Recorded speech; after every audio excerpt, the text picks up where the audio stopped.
Hey guys, welcome to the brewery. This time I am in my dining room. So we've been talking a lot about weird things that are in beer making, and tonight is yet one more thing I feel like I should show you of behind the curtain of homebrewing. So I just wrapped what was in this fermentation bucket. It's the Homestyle IPA. I just racked it off into a keg. And there is a lot of good yeast inside this thing that I would like to harvest and keep for later on down the road. So during fermentation, there's a lot of gross stuff. I mean, like, look at this stuff on the sides, and there's a lot of like hop particles and stuff that form a cake on the bottom of this. And so what I did is I added like a gallon of water into here, clean water, sloshed it around to kind of break up that yeast cake.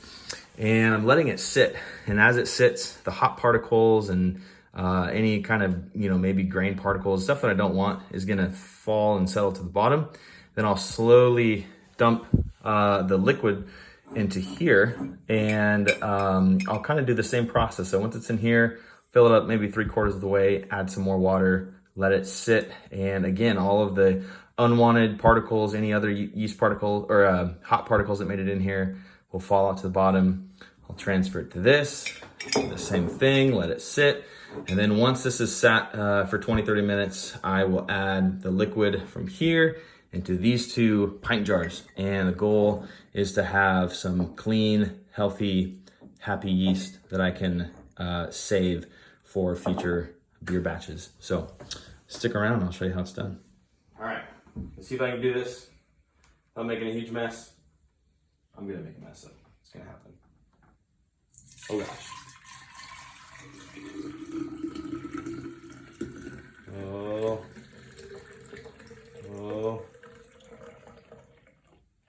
All right, we'll call that good.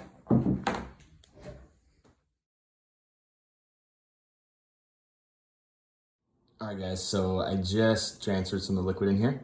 It's already, it's actually pretty clean. There's not a ton of big particles in there, but I'll let it set out anyways.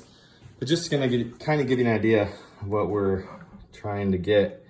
Look at all that green stuff I'm leaving behind. It's all like hops and sludge and gross stuff. All of the milky, creamy stuff, that's all yeast. We want that. So, happy. All right, we are back.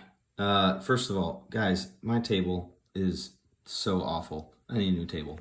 But back to the yeast. The yeast has been sitting in this big jar washing for about 45 minutes. And I went ahead and just transferred it to my storage jars because after the first rinse, it came out pretty clean.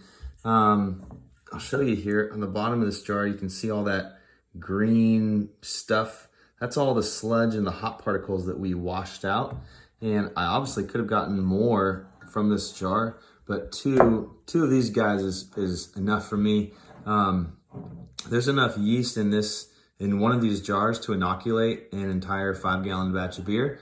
And a cool thing is that I can do the same process from the next batch. I can harvest it and rinse it and store it. So from just these 2 pint jars right here, I can get multiple batches of beer in the future, which is pretty neat. So way more than you guys really wanted to know, I'm sure, about beer brewing and yeast harvesting. But now you know.